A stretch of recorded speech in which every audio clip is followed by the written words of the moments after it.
दोस्तों, आपने अक्सर जानवरों को पौधे खाते हुए देखा होगा और कुछ पौधे तो ऐसे होते हैं जिन्हें इंसान भी सब्जी के रूप में खा लेते हैं। लेकिन क्या कभी आपने सोचा है कि अगर यही पौधे हमें खाना शुरू कर दें तो क्या होगा भाई? प्रोसेस उल्टी हो जाएगी, है ना? अब ये सुनकर शायद आपको हंसी आएगी, लेकिन आपको जानकर हैरानी होगी कि ऐसा सच में हो सकता है। हालांकि ये पौधे अभी सिर्फ छोटे मोटे जानवरों और कीड़े मकोड़ों को ही अपना शिकार बनाते हैं, लेकिन ये आगे चलकर कितने खतरनाक हो जाएंगे कहा नहीं जा सकता है। और आखिरकार ऐसा क्या हुआ जो इन पौधों ने मांस खाना शुरू कर दिया? चलिए जानते हैं आज के इस वीडियो में। लेकिन उससे पहले अगर आप हमारे चैनल पर नए हैं तो ऐसे ही और भी वीडियोस देखने के लिए हमारे चैनल जाने अनजाने को सब्सक्राइब करना ना भूलें। ये मांस खाने वाले पौधे आखिरकार किस तरह से इवॉल्व हुए, ये जानने के लिए जॉर्ज स्कुल्टर्स की टीम ने बहुत से रिसर्च और एक्सपेरिमेंट्स किए। उन्होंने सबसे पहले 3 मॉडर्न कार्निवोरस प्लांट्स के जीनोम और एनाटॉमी का कंपैरिजन किया। कार्निवोरस प्लांट वही प्लांट होते हैं जो मांस खाते हैं। जिस तरह से मांस खाने वाले जानवरों को कार्निवोरस कहा जाता है, वैसे ही मांस खाने वाले पौधों को भी कार्निवोरस पौधे कहा जाता है। अब इस स्टडी में आज ही नहीं बल्कि सैकड़ों सालों पहले भी कई राज सामने आए थे। इस स्टडी से उन्हें समझ में आ गया कि ये मांस खाने वाले पौधे अभी अभी इवॉल्व नहीं हुए हैं, बल्कि ये तो उस समय से धरती पर हैं जब इस धरती पर विशालकाय डायनासोर्स का भी राज चलता था। उसी समय कुछ पेड़ पौधों में अचानक ही जेनेटिकल बदलाव आए होंगे और ये बदलाव कुछ हद तक प्रकृति में आए बदलावों के फलस्वरूप ही आए थे। ये भी अनुमान लगाया जा रहा है कि इन पेड़ों में तब न्यूट्रिशन की कमी आने लग रही थी, जिसे पूरा करने के लिए भी ये पेड़ छोटे मोटे कीड़ों को अपना शिकार बनाने लगे। इसे आप इस तरह से समझ लीजिए कि जब आपके अंदर कमजोरी आ जाती है तो डॉक्टर आपसे कुछ खास तरह के फल और सब्जी या मांस खाने को बोलता है। उसी तरह से अपने अंदर आई कमियों को पूरा करने के लिए इन पौधों ने ये काम शुरू कर दिया। अब जब प्रकृति के बदलाव के कारण ये पेड़ पौधे अपनी डाइट को बदल रहे थे तो इनके शरीर की बनावट में भी बदलाव आना तो 100% तय ही था। लेकिन ये बदलाव कोई एक दिन में नहीं होने वाला था, बल्कि इन पौधों को पूरी तरह से कार्निवोरस होने में और इनकी बनावट को पूरी तरह से बदलने में हजारों सालों का समय लग गया। अब क्योंकि ये अपनी डाइट को पूरी तरह से बदलने लगे थे, इसीलिए इन्हें अलग अलग तरह के न्यूट्रिशंस मिलने लगे और ये और तेजी से इवॉल्व होने लगे। जब इन्हें खुद में इतने बदलाव महसूस हुए तो इन्हें भी समझ में आ गया था कि ये सही दिशा में जा रहे हैं। वैसे तो बहुत से मांस खाने वाले प्लांट्स हैं जिनकी संख्या सैकड़ों में है, लेकिन हम आज आपको कुछ खास पौधों के बारे में ही बताएंगे। दोस्तों, हम आपको बताने जा रहे हैं ड्रोसेरेसिया फैमिली के खतरनाक एनिमल्स ईटिंग प्लांट के बारे में। इन प्लांट की खासियत ये है कि ये अपने शिकार को पकड़ने के लिए घात लगा सकते हैं और मौका मिलते ही अपने शिकार का काम तमाम कर देते हैं। Number 1, Venus fly trap. ये कैरोलिना में पाया जाता है। ये ऐसी जमीन में पैदा होते हैं जहां की जमीन में ह्यूमिडिटी होती है। वैसे तो इनमें बाहर की ओर थोड़े कांटे निकले होते हैं, लेकिन फिर भी ये देखने में बहुत ही प्यारे होते हैं। लेकिन ये छोटे मोटे कीड़ों के लिए बिल्कुल भी प्यारे नहीं होते हैं, क्योंकि जैसे ही कोई जमीन पर रेंगने वाला कीड़ा या उड़ने वाली मधुमक्खी या तितली इनके ऊपर बैठती है, वैसे ही ये अपने मुंह को बंद कर लेते हैं। एक बार अगर इसका मुंह बंद हुआ तो वो कीड़े की मौत के बाद ही खुलता है। ये इतने शांति से घात लगा के बैठते हैं कि कीड़े मकोड़े समझ ही नहीं पाते हैं कि ये शांत सा पौधा उन्हें खाने वाला है। Number 2, sun dew. आपने घरों में अक्सर गोल घूमे हुए कंघों को तो जरूर देखा होगा।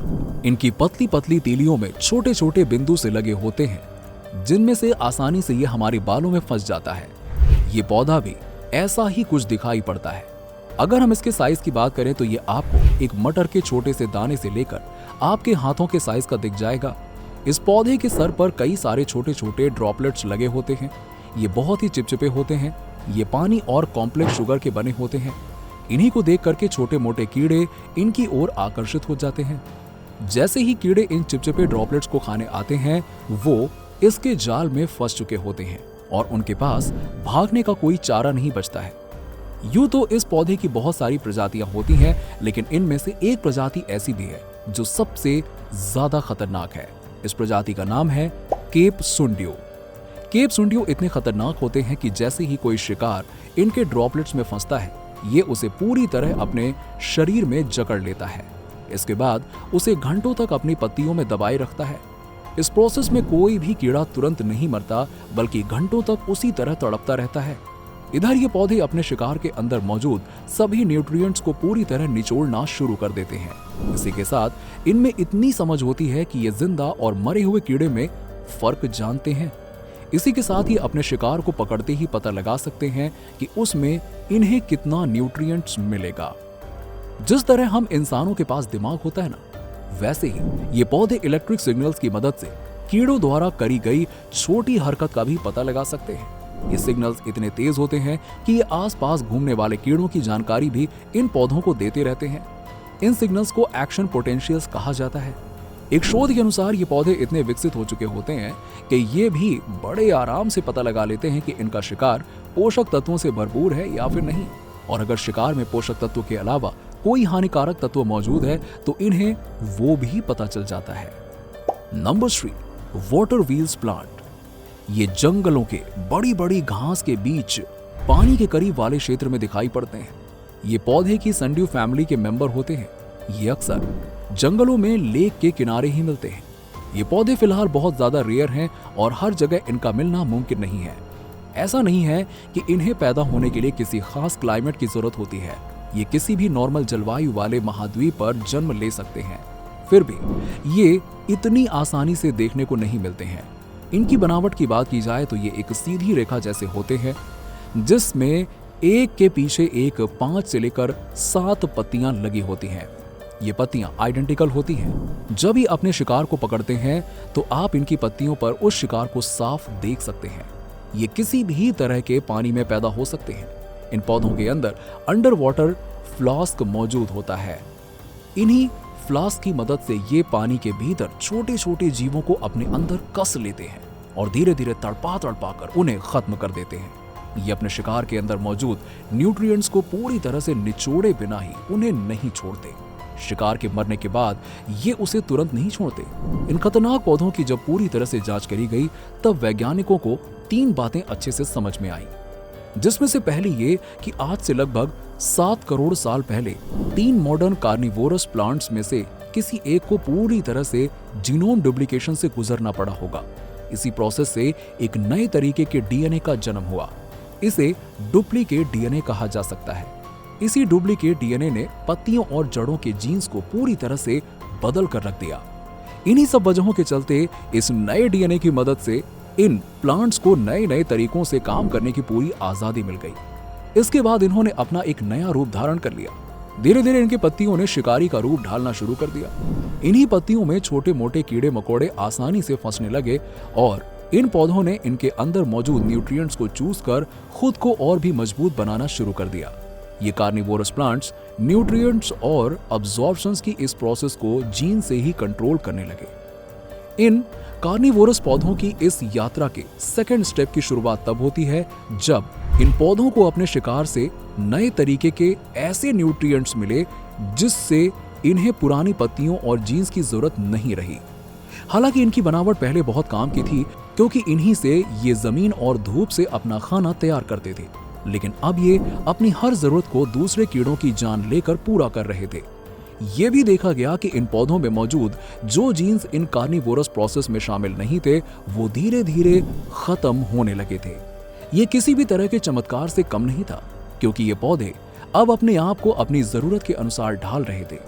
इसका सबसे अच्छा उदाहरण यही है कि एक्वाटिक वाटर व्हील के सीडलिंग्स, जो कि नॉर्मली एक प्रोरूट फॉर्म करते थे, लेकिन डीएनए में आए बदलाव के कारण ये रूट्स ज्यादा बड़े होने बंद हो गई और समय के साथ धीरे धीरे गायब हो गए। लेकिन इन पौधों ने ऐसा ही कुछ करना शुरू कर दिया था।